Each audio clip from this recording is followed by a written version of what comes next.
ಅದನ್ನು ಕೊಟ್ಟು ಆ ಕ್ಷತ್ರಿಯ ರಾಜ ಏನು ಮಾಡಬೇಕು, ದೇವರಿಗೆ ಅದನ್ನು ಏನು ಮಾಡಿ ಯಜ್ಞ ರೂಪದಿಂದ ಭಗವಂತನಿಗೆ ಸಮರ್ಪಣೆ ಮಾಡಿ, ಆ ದೇವತೆಗಳ ಒಂದು ಪ್ರೀತಿಯಿಂದ ಸಕಾಲದಲ್ಲಿ ಮಳೆ ಬೆಳೆ ಮುಂತಾಗುವ ಹಾಗೆ ಮಾಡಿ. ಕಾಳಿದಾಸ ಒಂದು ಒಂದು ಶಬ್ದದಿಂದ ಚಮತ್ಕಾರವಾಗಿ ಹೇಳ್ತಾನಂತೆ,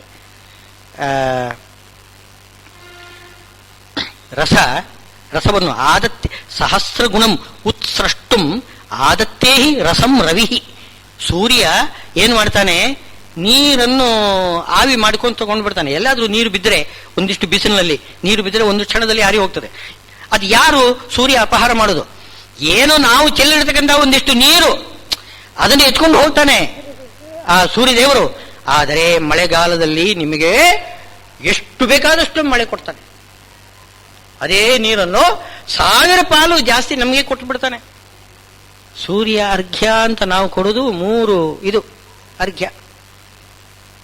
ಆ ಅರ್ಘ್ಯ ಪ್ರದಾನ ಮಾಡಿದರೆ ಅದನ್ನು ಸ್ವೀಕಾರ ಮಾಡಿ ಆ ದೇವರು ನಮಗೆ ಮಳೆ ಬೆಳೆ ಇತ್ತೆಲ್ಲ ಕೊಟ್ಟು ನಮ್ಮನ್ನು ಕಾಪಾಡ್ತಾನೆ. ಅವನು ಕೇಳುವುದು 3 ಅರ್ಘ್ಯ, ಇನ್ನೇನಿಲ್ಲ. ಸಹಸ್ರಗುಣ ಉತ್ಸೃಷ್ಟಂ ಆದತ್ತೇ ರಸಂ ರವಿಹಿ ಅಂತ ಅನ್ನೋ ಹಾಗೆ ರಾಜ ಆ ರೀತಿ ನಮ್ಮನ್ನು ಕ್ಷತಾತ್ ತ್ರಾಯತೆ ಇತಿ ಕ್ಷತ್ರಂ ಅಂತ. ಕ್ಷತ ಇನ್ನೊಬ್ಬರಿಗೆ ತೊಂದರೆ ಆಗ ಹಾಗೆ, ಅವರಿಗೆ ಏನು ತೊಂದರೆ ಬಂದರೂ ಕೂಡ ರಕ್ಷಣೆಗೆ ನಾನಿದ್ದೇನೆ ಅಂತ ಅನ್ಬೇಕಂತ. ಯಾರು ದುಃಖ ಪಡಬೇಡಿ, ನಿಮ್ಗೇನು ತೊಂದರೆ ಆಯಿತು ನಾನಿದ್ದೇನೆ, ತಕ್ಷಣ ಇರಬೇಕು ಆ ಒಂದು ಸಹಾಯ. ಛತ್ರ, ಛತ್ ಅಂದರೆ ಕ್ಷತಿ, ಅದನ್ನ ತ್ರ ರಕ್ಷಣೆ ಮಾಡ್ತಕ್ಕಂಥ ಬ್ರಾಹ್ಮಣ ಬ್ರಹ್ಮಜ್ಞಾನಿ. ಬ್ರಾಹ್ಮಣ ಶಬ್ದಕ್ಕೆ ಬ್ರಹ್ಮಜ್ಞಾನಿ ಅಂತ ಅರ್ಥ. ಆ ಬ್ರಹ್ಮಜ್ಞಾನಿ ಆಗಿದ್ದಾನೆ, ಬ್ರಹ್ಮಜ್ಞಾನವನ್ನು ಕೊಡ್ತಾನೆ. ಇವನು ಛತದಿಂದ ತ್ರಾಣ ಮಾಡ್ತಾನೆ. ಹಾಗೆ ವೈಶ್ಯ ವ್ಯಾಪಾರದಿಂದ ಆ ಹಣವನ್ನು ಎಲ್ಲರಿಗೂ ಕೂಡ ಉಣಿಸ್ಬೇಕು, ಆ ಸಂಪತ್ತನ್ನು ಉಣಿಸ್ಬೇಕು, ಎಲ್ಲ ಜನೋಪಕಾರಿಯಾಗಿರ್ತಕ್ಕಂಥ ಕೆಲಸ ಮಾಡಬೇಕು. ಹಾಗಾದ್ರೆ ಎಲ್ಲ ಜನೋಪಕಾರಿ ಕಾರ್ಯ ಎಲ್ಲ ಮಾಡತಕ್ಕಂಥವನು ಯಾರು? ವಾಸ್ತುಪುರುಷ. ಅವನಿಂದ ಅಭಿಮನ್ಯಮಾನವಾಗಿರ್ತಕ್ಕಂಥದ್ದು ವೈಶ್ಯ ಜಾತಿ. ಇನ್ನು ಅದೇ ರೀತಿ ಶೂದ್ರ. ಶೂದ್ರ ಅಂತಂದ್ರೆ ಸಾಮಾನ್ಯವಾಗಿ ದೂರ ಇಟ್ಟಿರ್ತೇವೆ. ನಿಜವಾಗಿ ಶೂದ್ರ ಶಬ್ದದ ಅರ್ಥವನ್ನು ತೆಗೆದು ನೋಡಿ. ಶೂದ್ರ ಎಂಬಲ್ಲಿ ಶಕಾರಕ್ಕೆ ಸುಖ ಅಂತ ಅರ್ಥ. ಶಂ ಶಂ ಅಂತಂದ್ರೆ ಸುಖ, ಶಕಾರಕ್ಕೆ ಸುಖ ಅಂತ ಅರ್ಥ. ಶಿ ಉ ಅಂತಂದ್ರೆ ಉತ್ಕೃಷ್ಟವಾಗಿರ್ತಕ್ಕಂಥ ಸುಖ. ಅದು ಹ್ರಸ್ವ ಉಕಾರ ಅಲ್ಲ, ದೀರ್ಘ ಮಾಡಿಬಿಟ್ಟಿದೆ. ಉ ಉ 2 ಉಕಾರ ಸೇರಿಸಿದರೆ ಅದು ಉಕಾರ ಆಗ್ತದೆ, ದೀರ್ಘ ಆಗ್ತದೆ. ಹಾಗಾದ್ರೆ ಅತ್ಯುತ್ಕೃಷ್ಟವಾಗಿರ್ತಕ್ಕಂಥ ಸುಖ ಕೊಡತಕ್ಕಂಥದ್ದು ದ ಶೂದ. ಯಾರು ಕೊಡ್ತಾರೆ ಅಂತಂದ್ರೆ ಈ 3 ಜಾತಿಯವರು ಶೂದ್ರನನ್ನು ಸೇವಾ ಮಾಡಲಿಕ್ಕೆ ಇಟ್ಟುಕೊಂಡಿದ್ದಾರೆ. ನನಗೆ ಸೇವಾ ಮಾಡು, ಸೇವಾ ಮಾಡ್ಲಿಕ್ಕೆ ಆಗುವುದಿಲ್ಲ ನಿನಗೆ ಅಂತಂದ್ರೆ ನೀನು ಆಪತ್ಕಾಲದಲ್ಲಿ ಕೃಷಿಯಾದಿಗಳೆಲ್ಲ ಮಾಡ್ಬೋದು, ಅದು ಇದೆ, ಕೃಷಿ ಮಾಡ್ಬೋದು ಅಂತ ಅವನಿಗೆ ಹೇಳಿದ್ದಾರೆ. ಮಣ್ಣಿನ ಮಕ್ಕಳು ಅಂತ ಹೇಳ್ತಾರೆ. ಮಣ್ಣು ಇದೆಲ್ಲ, ಮಣ್ಣು ಅಂದರೆ ಧರಾದೇವಿ, ಅವಳು ಕೂಡ ಶೂದ್ರ ಜಾತಿಗೆ ಅಭಿಮಾನಿನಿ. ಧರಾದೇವಿ ಶೂದ್ರ ಜಾತಿಗೆ ಅಭಿಮಾನಿನಿ. ಅವಳಿಂದ ಅಭಿಮನ್ಯವಾಗಿರತಕ್ಕಂಥ ಭೂಮಿಯಲ್ಲಿ ಕೆಲಸ ಯಾರು ಮಾಡಬೇಕು ಅಂದರೆ ಅವರು ಶೂದ್ರರು ಮಾಡಬೇಕು ನಿಜವಾಗಿ. ಆದ್ದರಿಂದ ಆ ಶೂದ್ರ ಅಂದರೆ ಅತ್ಯುತ್ಕೃಷ್ಟವಾದ ಸುಖ ಸಂಪತ್ತನ್ನು ಆ ಸೇವೆ ಮಾಡಿಸಿಕೊಂಡಿರತಕ್ಕಂಥವರು ಉತ್ಕೃಷ್ಟ ಜಾತಿಯವರು ಶೂದ್ರನಿಗೆ ಕೊಡ್ತಾರೆ. ಅದರಿಂದ ಅವನು ಸುಖ ಪಡ್ತಾನಂತೆ. ರ ಅಂದ್ರೆ ಆನಂದ. ಶೂದ್ರ ಒಟ್ಟು ಶೂದ್ರ ಅಂತ ಶಬ್ದ. ಇದು ಶ್ರೀಮದ್ ಆಚಾರ್ಯರು ಉಪನಿಷತ್ ಭಾಷ್ಯದಲ್ಲಿ ಹೇಳಿರ್ತಕ್ಕಂಥ ವ್ಯುತ್ಪತ್ತಿ. ಇದು ಇನ್ನೊಂದಿದೆ, ಶುಗಸ್ಯ ತದನಾದರ ಶ್ರವಣಾತೆ ತದಾದ್ರವಣಾತೆ ಅಂತ ಒಂದು ಬ್ರಹ್ಮಸೂತ್ರದಲ್ಲಿ ಅವನು ತನಗೆ ಜ್ಞಾನ ಇಲ್ಲ ಅಂತ ಓಡಿಕೊಂಡು ಬಂದ ಯಾರೋ ಒಬ್ಬ ರಾಜ, ಅವನನ್ನು ಶೂದ್ರ ಅಂತ ಕರೆದರು ಅಂತ.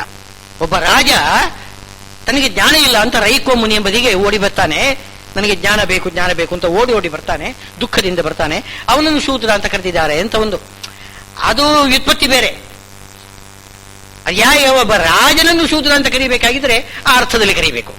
ಇಲ್ಲ ಹಾಗಲ್ಲ. ಈ ಶೂದ್ರ ನಿಜವಾಗಿಯೂ ಕೂಡ ಇವರು ಮೇಲಿನ ಜಾತಿಯವರು ಪ್ರೀತಿಯಿಂದ ಅವನಿಗೆ ಬೇಕಾದಷ್ಟು ಸಂಪತ್ತು ಕೊಡ್ತಾರೆ, ಕೊಡಬೇಕು. ಅದರಿಂದ ಅವನು ಸುಖ ಅನುಭವಿಸಬೇಕು, ದುಃಖ ಭಾಗಿ ಅಲ್ಲ. ಆದ್ರಿಂದ ಇದೇನಾಯ್ತು, ಈ 4 ಜಾತಿಗಳು ಹೊಂದಿಕೊಂಡಿರಬೇಕು ನೋಡಿ. ಬ್ರಾಹ್ಮಣ ತತ್ವವನ್ನು ಉಪದೇಶ ಮಾಡಬೇಕು, ಆ ತತ್ವೋಪದೇಶಕ್ಕೆ ಯಾರು ವಿರೋಧ ಮಾಡ್ತಾರೆ ದುಷ್ಟರು, ಅವರನ್ನು ಈ ಕ್ಷತ್ರಿಯ ಹೊಡೆದು ದೂರ ಮಾಡಬೇಕು, ರಕ್ಷಣೆ ಕೊಡಬೇಕು. ಈ ಇಬ್ಬರನ್ನೂ ಕೂಡ, ಬ್ರಾಹ್ಮಣ ಕ್ಷತ್ರಿಯರನ್ನು, ಎಲ್ಲ ಇಡೀ ಶೂದ್ರರನ್ನು ಎಲ್ಲರನ್ನೂ ಕೂಡ ಕಾಪಾಡಲಿಕ್ಕೆ ಬೇಕಾದ ಸಂಪತ್ತನ್ನು ಮಾಡಿ ಗಳಿಸ್ತಕ್ಕಂಥವನು ಯಾರು? ವೈಶ್ಯ. ಈ ಮೂವರಿಗೂ ಕೂಡ ಸೇವಾ ಮಾಡಿ ಅವರ ಕೆಲಸದಲ್ಲಿ ಸಹಾಯ ಮಾಡತಕ್ಕಂಥವನು ಯಾರು? ಶೂದ್ರ. ನೋಡಿ ಯಾವ ರೀತಿ ಆ 4 ಜಾತಿಗಳು ಸಾಮರ್ಥ್ಯದಿಂದ ಜೊತೆಗೆ ಸೇರಿಕೊಂಡಿವೆ. ಚಾತುರ್ವರ್ಣ್ಯಂ ಒಂದು ಶಬ್ದದಿಂದ ಹೇಳೋದು, ಅದು ಒಂದದು. ಒಂದು ಮಂಚಕ್ಕೆ 4 ಕಾಲಿದ್ದ ಹಾಗೆ, ಒಂದು ಕಾಲು ಹೋದ್ರೂ ಕೂಡ ಮಂಚ ಉಪಯೋಗ ಬರೋದಿಲ್ಲ. ಹಾಗೆ ಸಮಾಜ ಚೆನ್ನಾಗಿ ಬೆಳಿಬೇಕು ಅಂತಂದ್ರೆ ಪ್ರತಿಯೊಂದು ಜಾತಿಯು ಕೂಡ ಚೆನ್ನಾಗಿ ತನ್ನ ಕಾರ್ಯವನ್ನು ಮಾಡಿ ಪರಸ್ಪರ ಸಾಮರಸ್ಯದಿಂದ ಇರಬೇಕು. ಶೂದ್ರ ಜಾತಿಗೆ ಅಭಿಮಾನಿನಿ ಧರಾದೇವಿ. ವರಾಹದೇವರ ಹೆಂಡತಿ ಧರಾದೇವಿ, ಅವಳು ಶೂದ್ರ ಜಾತಿಗೆ ಅಭಿಮಾನಿನಿ, ಮಣ್ಣಿಗೆ ಅಭಿಮಾನಿನಿ. ನಾವು ಮಣ್ಣಿನ ಮೇಲೆ ಕೂತ್ಕೊಂಡು ಭೂದೇವಿಗೆ ನಾವು ಕ್ಷಮಸ್ವ ಅಂತ, ಪಾದ ಸ್ಪರ್ಶಂ ಕ್ಷಮಸ್ವ ಅಂತ ಹೇಳ್ಕೊಂಡು ಆ ಭೂಮಿ ಏನ್ ಮಾಡ್ತಾನೆ. ಅಂಥ ದೇವತೆ ಆ ಶೂದ್ರ ಜಾತಿಗೆ ಅಭಿಮಾನಿನಿ. ಆ ಶೂದ್ರರು ಚೆನ್ನಾಗಿ ಬ್ರಾಹ್ಮಣ ಸೇವಾ ಮಾಡ್ತಾ ಇದ್ರೆ ಆ ದೇವಿಯ ವಿಶೇಷ ಸನ್ನಿಧಾನ ಅವರಲ್ಲಿ ಬರ್ತದೆ. ಅವರಲ್ಲಿ ಕ್ಷಮ ತಾನೆ. ಎಷ್ಟು ಶರೀರದಲ್ಲಿ ನೋವಾದರೂ ಕೂಡ ಸಹನೆ ಮಾಡತಕ್ಕಂಥದ್ದು, ಶಾರೀರಿಕ ಶ್ರಮ ಮಾಡತಕ್ಕಂಥವ್ರು ಯಾರು? ಶೂದ್ರರು.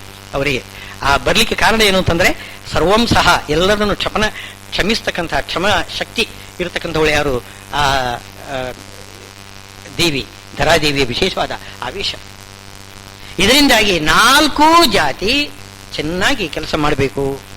ಪರಮಾತ್ಮನ ಅದು ಇಡೀ ಸಮಾಜದಲ್ಲಿ, ಇಡೀ ಜೀವಕೋಟಿಯಲ್ಲಿ ಇರತಕ್ಕಂಥವನು, ಆವಿಷ್ಟನಾಗಿರ್ತಕ್ಕಂಥವನು ಯಾರು? ಭಗವಂತ. ಅವನಿಗೆ 4 ಕಾಲು, ಚತುಷ್ಪಾತ್. ವಾಸುದೇವ, ಸಂಘರ್ಷಣ, ಪ್ರದ್ಯುಮ್ನ, ಅನಿರುದ್ಧ. ಬ್ರಾಹ್ಮಣರಲ್ಲಿ ವಾಸುದೇವ, ಕ್ಷತ್ರಿಯರಲ್ಲಿ ಸಂಘರ್ಷಣ, ವೈಶ್ಯರಲ್ಲಿ ಪ್ರದ್ಯುಮ್ನ, ಶೂದ್ರರಲ್ಲಿ ಅನಿರುದ್ಧ. 4 ಕಾಲಿನಿಂದ ನಿಂತಿರತಕ್ಕಂಥವನು ಪರಮಾತ್ಮ.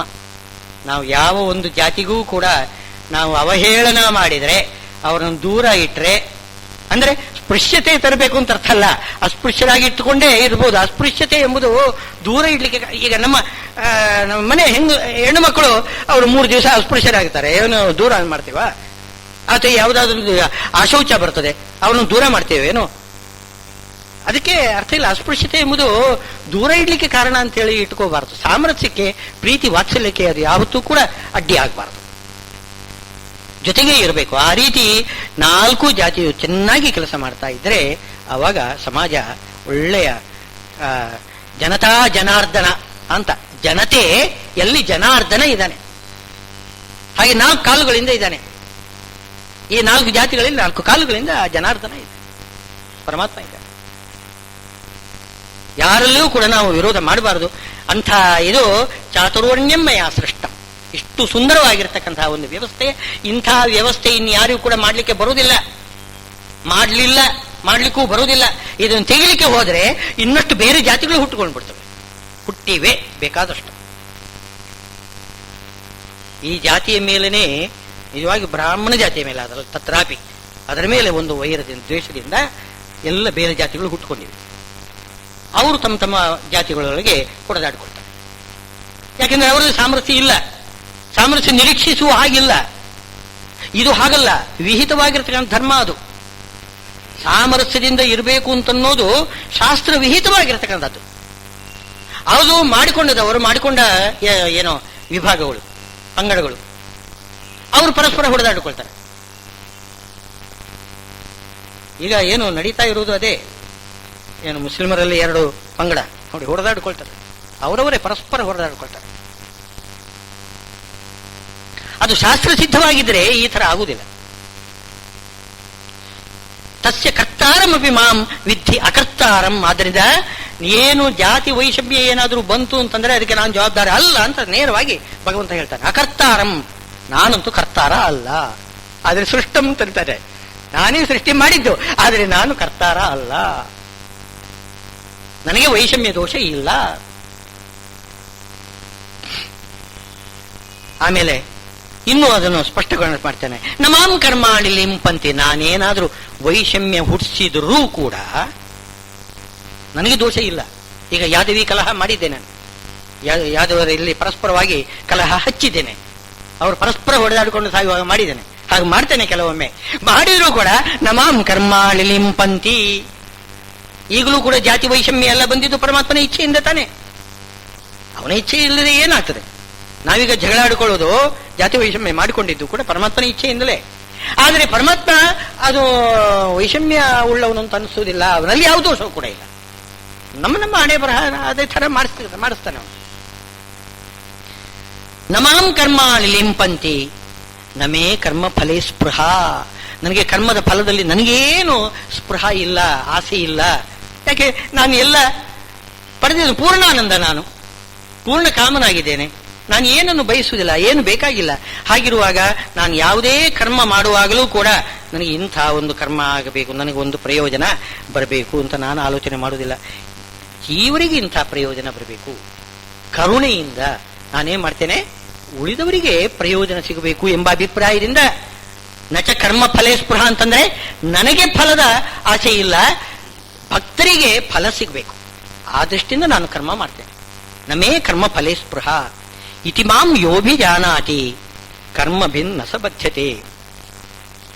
ಇತಿ ಮಾಂ ಯೋಭಿಜಾನಾತಿ, ಹೀಗೆ ನನ್ನನ್ನು ಯಾರು ತಿಳ್ಕೊಳ್ತಾರೋ, ಹೀಗೆ ತಿಳ್ಕೊಳ್ತಾರೋ ಅಂತ ಹೇಳಿಬಿಟ್ರೆ, ನನ್ನನ್ನು ಅಂತ ಹೇಳದೆ ಹೋದ್ರೆ ಎಲ್ಲಿ ಅದ್ವೈತವನ್ನು ತಿಳ್ಕೊಂಡು ಬಿಡ್ತಾನೋ ಅರ್ಜುನ ಅಂತ ಭಯ ಕೃಷ್ಣನಿಗೆ. ಯಾಕೆ ಅಂತಂದ್ರೆ ನಾನು ಪರಮಾತ್ಮನು ಒಂದೇ. ಪರಮಾತ್ಮ ಅವನಿಗೆ ಕರ್ಮದ ಫಲದ ಆಸೆ ಇಲ್ಲ, ಅವನಿಗೆ ಕರ್ಮಫಲ ಲೇಪ ಇಲ್ಲ. ಕರ್ಮಫಲ ಲೇಪ ಇಲ್ಲದೆ ಇರತಕ್ಕಂಥವನು ಯಾರು? ನಿತ್ಯ ಶುದ್ಧ ಬುದ್ಧ ಭುಕ್ತಂ ಬ್ರಹ್ಮ ಅಹಂ ಬ್ರಹ್ಮಾಸ್ಮಿ ಅಂತ ಹೇಳ್ಕೊಳ್ತಾರೆ. ಹಾಗೆ ನಿತ್ಯ ಮುಕ್ತ ಶುದ್ಧ ಯಾವುದು? ಬ್ರಹ್ಮ ನಾನೇ ಅಂತ ಹೇಳ್ತಕ್ಕಂಥವ್ರು ಇದ್ದಾರೆ. ಹಾಗೆ ನಿತ್ಯ ಮುಕ್ತ, ಕರ್ಮ ಲೇಪ ಇಲ್ಲದೆ ಇರತಕ್ಕಂಥವ್ರು, ನಿತ್ಯ ಮುಕ್ತನಾಗಿರ್ತಕ್ಕಂಥ ಆ ಪರಮಾತ್ಮನೇ ನಾನು ಅಂತ ತಿಳ್ಕೊಳ್ಳೋ ಪ್ರಸಂಗ ಬರ್ತದೆ. ಈಗ ಏನಿದೆ ವಾಕ್ಯ ಹೇಗಿದೆ? ಪರಮಾತ್ಮನಿಗೆ ಕರ್ಮಲೇಪ ಇಲ್ಲ ಅಂತ ಯಾರು ತಿಳ್ಕೊಳ್ತಾನೋ ಅಂತ ಅಂದ್ರೆ ಅಹಂ ಬ್ರಹ್ಮಾಸ್ಮಿ ಅಂತ ತಿಳ್ಕೊಳ್ಳತಕ್ಕಂಥವನೂ ಕೂಡ ಪರಮಾತ್ಮನಿಗೆ ಯಾವ ಲೇಪವೂ ಇಲ್ಲ, ಆ ಪರಮಾತ್ಮನೇ ನಾನು ಅಂತ ಅವನು ತಿಳ್ಕೊಂಡಿರ್ತಾನಲ್ಲ. ಹಾಗೆ ಯಾರು ತಿಳ್ಕೊಳ್ಬೇಡಿ ಎನ್ನೋ ಕಡೆಗೆ ಅಂತ ಒಂದು ಭಯದಿಂದ ಶ್ರೀಕೃಷ್ಣ ಹೇಳ್ತಿದ್ದಾನೆ. ಮಾಂ ಏನು ಇತಿ ಮಾಂ ಯೋ ವಿಜಾನಾತಿ, ಹೀಗೆ ನನ್ನನ್ನು ಯಾರು ತಿಳ್ಕೊಳ್ತಾನೋ, ನನ್ನನ್ನು ಅಂದ್ರೆ ಕೃಷ್ಣನನ್ನು, ತನ್ನನ್ನು ಅಲ್ಲ ಕೃಷ್ಣನನ್ನು, ಅವನಿಗೆ ಕರ್ಮಲೇಪ ಇಲ್ಲದವನು ಅವನು ಅಂತ ಹೀಗೆ ತಿಳ್ಕೊಳ್ತಾನೋ ಅವನು ಕರ್ಮ ಭಿನ್ನ ಸ ಬದ್ಧತೆ. ಪರಮಾತ್ಮನಿಗೆ ಕರ್ಮಲೇಪ ಇಲ್ಲ ಅಂತ ತಿಳ್ಕೊಂಡ್ರೆ ನಾವು ಕರ್ಮಬಂಧ ವಿನಿಮುಕ್ತರಾಗ್ತೇವೆ. ಇದೇ ರೀತಿಯಲ್ಲಿ ಏನೋ ಜಾರತ್ವವನ್ನು ಮಾಡಿದ ದೋಷಕ್ಕೆ ಗೋಪೀಜನ ಜಾರನೆಂದರೆ ಸಾಲದೆ, ಚೋರತ್ವವನ್ನು ಮಾಡಿದ ಪಾಪಕ್ಕೆ ನವನೀತ ಚೋರನೆಂದರೆ ಸಾಲದೆ ಅಂತ ಹೇಳ್ತಿದ್ದಾರೆ. ಅಂದ್ರೆ ಅರ್ಥವೇನು? ಭಗವಂತ ಗೋಪೀಜನ ಜಾರ ಅಲ್ಲ. ಯಾಕೆ? ಗೋಪಿಯರಲ್ಲಿ ರಮಾದೇವಿಯರ ಆವೇಶ, ಆದ್ದರಿಂದ ಅವನು ಅವರನ್ನು ಆಲಿಂಗನ ಮಾಡಿಕೊಂಡಿದ್ದಾನೆ. ಕೇವಲ ಅಧಿಷ್ಠಾನ ಮಾತ್ರ, ಅವರಿಂದ ಸುಖವನ್ನು ಭಗವಂತ ತಾನು ಬಯಸಲಿಲ್ಲ. ಅವರಿಗೆ ಸುಖ ಕೊಡಬೇಕು ಅಂತಲೂ ಬಯಸಿದ್ದಲ್ಲ, ಅದು ರಮಾದೇವಿಯರಿಗೆ ಸುಖ ಕೊಡಬೇಕು ಅಂತ ಆಲಿಂಗನ ಕೊಟ್ಟಿದ್ದಾನೆ. ಈ ರೀತಿ ಅವನಿಗೆ ಜಾರತ್ವ ದೋಷ ಅಲ್ಲ. ಮೇಲ್ನೋಟಕ್ಕೆ ಜಾರತ್ವ ಕಾಣಿಸ್ತಾ ಇದೆ, ಜಾರತ್ವ ದೋಷ ಅಲ್ಲ ಅಂತ ತಿಳ್ಕೊಂಡ್ರೆ, ನಾವು ಏನಾದರೂ ಜಾರತ್ವ ಮಾಡಿದ್ರೆ, ಮನಸ್ಸಿನಲ್ಲಿ ಆದರೂ ಮಾಡಿದ್ರೆ, ವೈಯಕ್ತಿಕವಾಗಿ ಮಾಡದೆ ಹೋದ್ರು ಮನಸ್ಸಿನಲ್ಲಿ ಆದರೂ ಮಾಡಿದ್ರೆ ಆ ದೋಷ ಪರಿಹಾರ ಆಗ್ತದೆ. ಪರಮಾತ್ಮನಲ್ಲಿ ಯಾವ ದೋಷ ಇಲ್ಲ ಅಂತ ನಾವು ತಿಳ್ಕೊಳ್ತೇವೆ, ಆ ದೋಷ ನಮ್ಮಿಂದ ದೂರವಾಗ್ತದೆ. ತಮ್ ಯಥಾ ಯಥೋಪಾಸತೆ ತದೇವ ಭವತಿ ಅಂತ. ಪರಮಾತ್ಮನಲ್ಲಿ ದೋಷ ಇಲ್ಲ ಅಂತ ಚಿಂತನೆ ಮಾಡಿದರೆ ನಮ್ಮಲ್ಲಿರ್ತಕ್ಕಂಥ ದೋಷ ಪರಿಹಾರ ಆಗುತ್ತೆ. ನಮ್ಮ ದೋಷ ಪರಿಹಾರ ಆಗಬೇಕಾಗಿದ್ದರೆ ಪರಮಾತ್ಮನಲ್ಲಿ ದೋಷ ಇಲ್ಲ ಅಂತ ತಿಳ್ಕೊಳ್ಬೇಕು. ಯಾಕೆ? ಬಿಂಬೋಪಾಸನೆ, ಅವನು ಬಿಂಬವನ್ನು ನಾವು ಸರಿಯಾಗಿ ತಿಳ್ಕೊಂಡ್ರೆ ಪ್ರತಿಬಿಂಬ ಸರಿಯಾಗ್ತದೆ. ಬಿಂಬವನ್ನು ಶುದ್ಧ ಮಾಡಬೇಕು. ಬಿಂಬವನ್ನು ಶುದ್ಧ ಮಾಡಿ ಎಲ್ಲ ಒಳ್ಳೆ ಚೆನ್ನಾಗಿ ಮೇಕಪ್ ಎಲ್ಲ ಮಾಡಿದರೆ ಅದು ಪ್ರತಿಬಿಂಬ ಚೆನ್ನಾಗಿ ಮೂಡ್ತದೆ. ಹಾಗೆ ಬಿಂಬ ಉಪಾಸನೆ ಮಾಡಬೇಕು. ಬಿಂಬದಲ್ಲಿ ದೋಷ ಇಲ್ಲ ಅಂತ ತಿಳ್ಕೊಳ್ಬೇಕು. ಇಲ್ಲಿ ನಮಾಂ ಕರ್ಮಾಳಿ ಲಿಂಪಂತಿ ಅಂತ ನನ್ನನ್ನು ಕರ್ಮ ಲೇಪಿಸುವುದಿಲ್ಲ ಅಂತ. ಪರಮಾತ್ಮ ಬಿಂಬರೂಪಿ, ಅವನಿಗೆ ಕರ್ಮ ಲೇಪ ಇಲ್ಲ ಅಂತ ನಾವು ತಿಳ್ಕೊಂಡ್ರೆ ನಾನು ಕರ್ಮದಿಂದ ಮುಕ್ತನಾಗ್ತೇನೆ. ನಾನು ಪ್ರತಿಬಿಂಬಾದ್ದರಿಂದ ನಮೇ ಕರ್ಮ ಫಲೇ ಸ್ಪೃಹ ಇತಿ ಮಾಂ ಯೋ ವಿಜಾನಾತಿ ಕರ್ಮಭಿ ನ ಸ ಬದ್ಧತೆ. ಕರ್ಮದಿಂದ ಅವನು ಬದ್ಧನಾಗುವುದಿಲ್ಲ, ಅದಕ್ಕೆ ವಿರುದ್ಧವಾಗಿ ಕರ್ಮದಿಂದ ಮೋಕ್ಷ ಪಡೆಯುತ್ತಾನೆ. ಆ ಜಾರತ್ವವನ್ನು ಮಾಡಿದ ಪಾಪ ಹೊರಟು ಹೋಗ್ತದೆ, ಬಂಧನ ಆಗುವುದಿಲ್ಲ, ಬೇರೆ ಆ ಪಾಪನೇ ಹೊರಟು ಹೋಗಿಬಿಡ್ತದೆ. ಪರಮಾತ್ಮನಿಗೆ ಅದಿಲ್ಲ. ಒಂದು ವೇಳೆ ಅವನು ಜಾರತ್ವವನ್ನು ಮಾಡಿದ್ದ ಅಂತ ಇಟ್ಟುಕೊಳ್ಳಿ, ಅಂಗೀಕೃತ ಹೇಳೋದಾಗಿದ್ರು ಕೂಡ ಅದು ಅವನಿಗೆ ಲೇಪ ಇಲ್ಲಲ್ಲ, ಅವನು ಗುಣ ಏನು ವಿಧಿ ನಿಷೇಧಗಳಿಗೆ ಅಧೀನನಲ್ಲ. ವಿಧಿ ನಿಷೇಧ ಮಾಡಿದವನು ಅವನು, ವಿಧಿ ನಿಷೇಧಗಳನ್ನು ಮಾಡಿದವನೇ ಅವನು. ಅವನಿಗೆಲ್ಲಾದ್ರೂ ವಿಧಿ ನಿಷೇಧ ಬಂಧಕ್ಕಾಗ್ತದೇನೋ? ರಾಜ ಆಜ್ಞಾ ಮಾಡ್ತಾನೆ,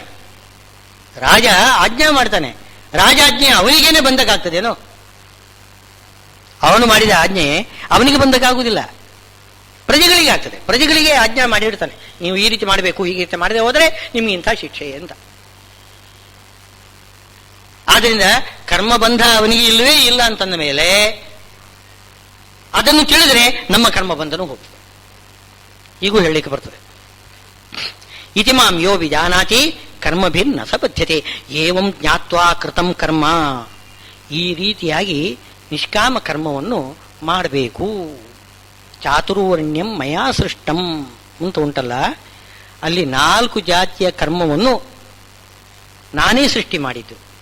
4 ಜಾತಿಯನ್ನು ಸೃಷ್ಟಿ ಮಾಡಿದ್ದು ನಾನೇ, ಅವರಲ್ಲಿ ಅಂತಹ ಗುಣಗಳನ್ನು ಇಟ್ಟಿರುವವನು ನಾನೇ, ಅವನಿಂದ ಕರ್ಮ ಮಾಡಿಸುವವನು ನಾನೇ ಇಂತ ಎಲ್ಲ ತಿಳಿದುಕೊಂಡು ಏನು ಮಾಡಬೇಕು? ಆ ಜಾತಿಗೆ ಉಚಿತವಾಗಿರ್ತಕ್ಕಂಥ, ಅಂದರೆ ಸ್ವಧರ್ಮೇ ನಿಧನಂ ಶ್ರೇಯ ಅಂತನ್ನೋ ಹಾಗೆ ತನ್ನ ಜಾತಿ ವರ್ಣಕ್ಕೆ ಆಶ್ರಮಕ್ಕೆ ಯಾವುದು ಯೋಗ್ಯವಾಗಿರತಕ್ಕಂತಹ ಧರ್ಮ ಇದೆ ಅದನ್ನು ತಪ್ಪದೆ ಮಾಡಬೇಕು. ಹೀಗೆ ಮಾಡದೇ ಹೋದರೆ ಮಾಡಿದವರು ಯಾರು ಅಂದರೆ ತ್ರೈವಿದ್ಯರು ಏನು ಮಾಡ್ತಾರೆ?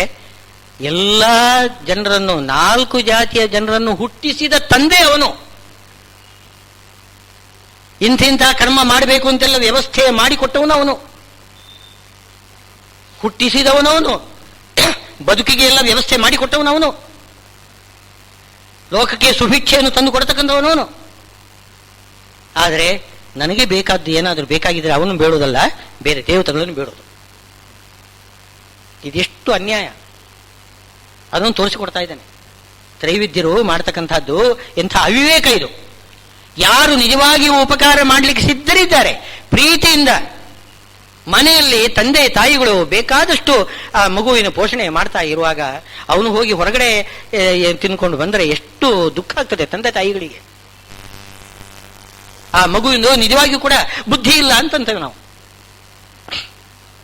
ಹಾಗೆ ನಾವು ನಮ್ಮ ತಂದೆ ತಾಯಿಗಳಾಗಿ ಇರತಕ್ಕಂಥವರು ಆ ಲಕ್ಷ್ಮೀ ನಾರಾಯಣರು ನಮ್ಮನ್ನು ಕಾಪಾಡ್ತಾ ಇದ್ದಾರೆ, ಅದನ್ನು ಬಿಟ್ಟು ಬೇರೆ ದೇವತೆಗಳನ್ನು ಹೋಗಿ ಬೇಡ್ಕೊಳ್ತೇವೆ.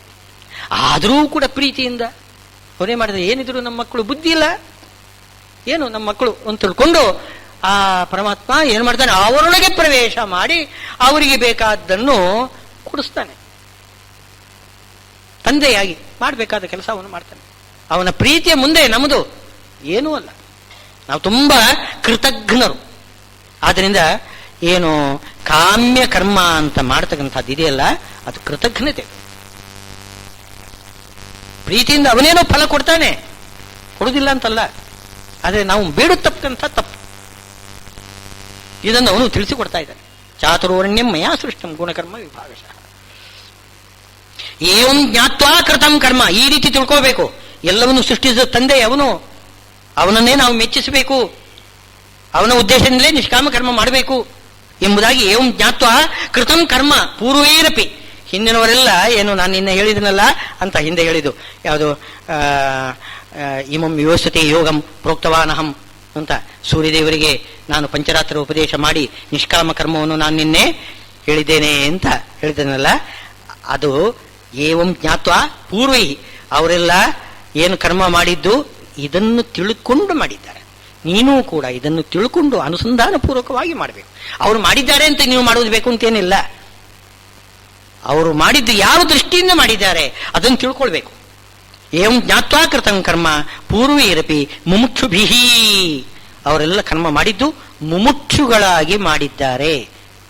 ಕ್ಷುದ್ರವಾಗಿರತಕ್ಕಂತಹ ಕಾಮನೆಯಿಂದ ಮಾಡಿಲ್ಲ, ಮೋಕ್ಷದ ಬಯಕೆಯಿಂದ ಅವರು ಮಾಡಿದ್ದಾರೆ. ಆದ್ರಿಂದ ಕುರು ಕರ್ಮೇವ ತಸ್ಮಾತ್ವಂ, ಅದನ್ನು ನೀನು ಕರ್ಮವನ್ನು ಮಾಡು.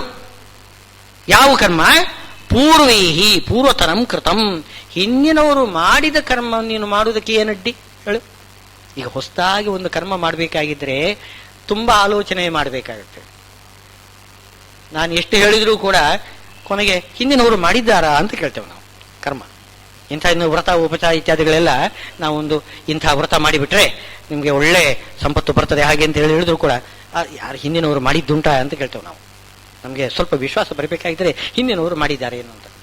ಹೌದು, ಹಿಂದಿನವರು ಮಾಡಿದ್ದಾರೆ. ಎಲ್ಲಿ ಎಂದ ಹಿಂದಿನವರು ಅಂತಂದ್ರೆ ಸೂರ್ಯದೇವರಿಂದ ಹಿಡಿದು, ಅಂದ್ರೆ ಸ್ವಯಂಭವ ಮನ್ವಂತರದಿಂದ ಹಿಡಿದು ಈ ವಯೋಸ್ವತ ಮನ್ವಂತರದವರೆಗೂ ಕೂಡ ಎಡೆಬಿಡದೆ ಹಿಂದಿನವರು ಈ ನಿಷ್ಕಾಮ ಕರ್ಮವನ್ನು ಮಾಡ್ತಾನೇ ಬಂದಿದ್ದಾರೆ. ಅಂಥ ಒಂದು ಕರ್ಮ ನೀನು ಬಿಡ್ತಕ್ಕಂಥದ್ದು ಏನು? ನಮ್ಮ ಹಿಂದಿನವರು ಏನೋ ತಾತ ಮುತ್ತಾತಂದ್ರೆ ಏನೋ ಮಾಡಿದ್ರು ಅಂತಂದ್ರೇನೆ ಅದು ದೊಡ್ಡ ಪರಂಪರೆ ಆಗಿಬಿಡ್ತದೆ ನಮಗೆ. ಇದು ಏನು